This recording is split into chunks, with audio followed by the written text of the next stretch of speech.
There'll be a hearing to determine if a crime's been committed and whether it should go for trial. Mr. Russell should be ready for the worst. Believe me, Mr. Russell is always ready for the worst.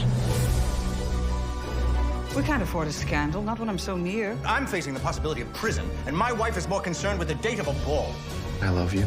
Wasn't it time we took control of our own lives? You are not being fair, Aunt Agnes. Isn't it just possible you may have misjudged him? It is just possible an earthquake may destroy New York, but it's not likely. You're to dismiss Turner. Mrs. Van Ryn thinks she's been having an affair. How does she know? May I introduce Mr. Thomas Edison?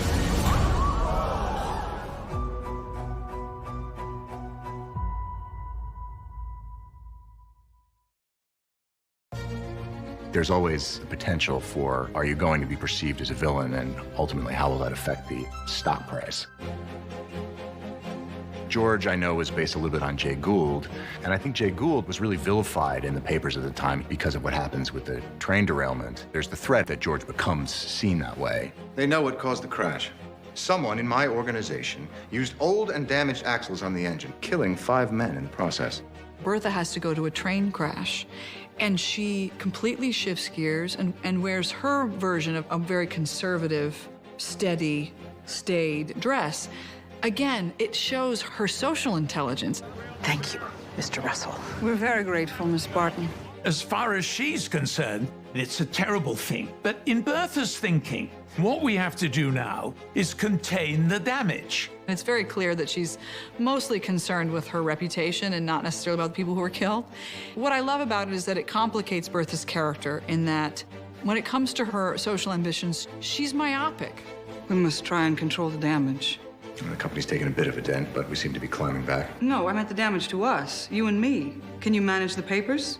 In a way, it makes her tough. But in another way, she's right. I mean, when something's happened, really, just sitting there and sobbing doesn't help anyone. George sees it for the real threat that it is, that he could potentially be in prison, that they could lose everything, that their company could be held criminally liable for what happened. Bertha has such confidence, such faith in George, he is a little bit taken aback that she's not worried. I heard today that Mr. McAllister wants to come here for luncheon. What do you think of that? I think the fact that 5 men are dead is a little more important than whether or not the great Ward McAllister comes here for luncheon. I think characters should have flaws and should have blind spots, and it's just a testament to the writing that that's in there. I had a message from Mrs. Fish this morning. She's having a tea party, and she's invited me and Gladys. You will go, but not Gladys. Carrie Astor will be there. Oh, very well. You know, I'm helpless when you all gang up against me. Gladys has an opportunity to be out in society and run into Carrie Astor. Bertha was looking for a way to create that friendship, to cultivate it, and then to see how she can use it to her advantage. The fact is, I have a very difficult mother. My mother keeps me under house arrest. I'm allowed no friends. God forbid I should speak to a man. Gladys and Carrie Astor are almost 2 peas in a pod. They're both struggling with very similar expectations from their mothers. I think Gladys can accept that fact as long as she's able to finally step into society and have her moment. She's okay to share the spotlight if they both get something out of it. I just looked in to see if Gladys could join a few friends of mine for a luncheon next week. Maybe we could arrange a quadrille for it? Groups of men and girls rehearsed various dances that they performed before the guests. Think what you'd like to dance, Gladys. Perhaps Miss Astor can help. And I think she justifies it because everything she's doing is in service of her daughter. The ends justify the means for her always. As far as Church and Bannister goes, I think he's like Babe Ruth at first. I mean, he's a British butler. He's the gold standard.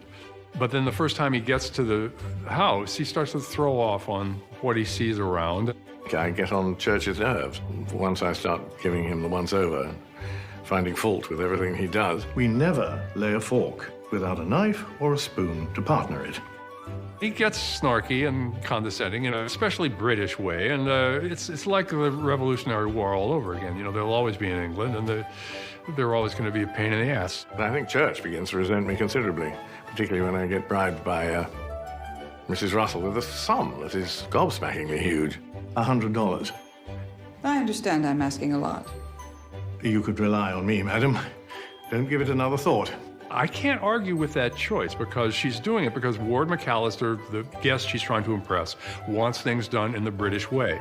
He knows the British way. I don't know the British way. You have outdone yourself. Indeed you have. I have such a animus towards the Russells, and that the Russells would somehow appropriate the family butler. It's utterly appalling. I'm still furious, and I'm delighted when it blows up in his face.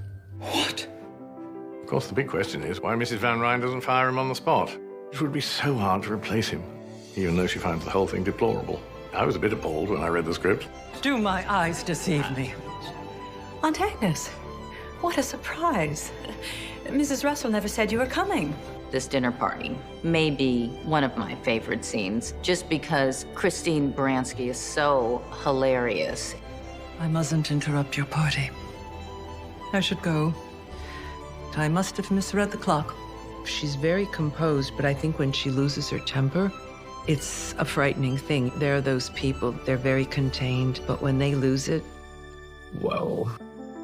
Heads have rolled for less. In her losing control is like a mortal wound to Agnes. To act on impulse is to make oneself a hostage to ridicule.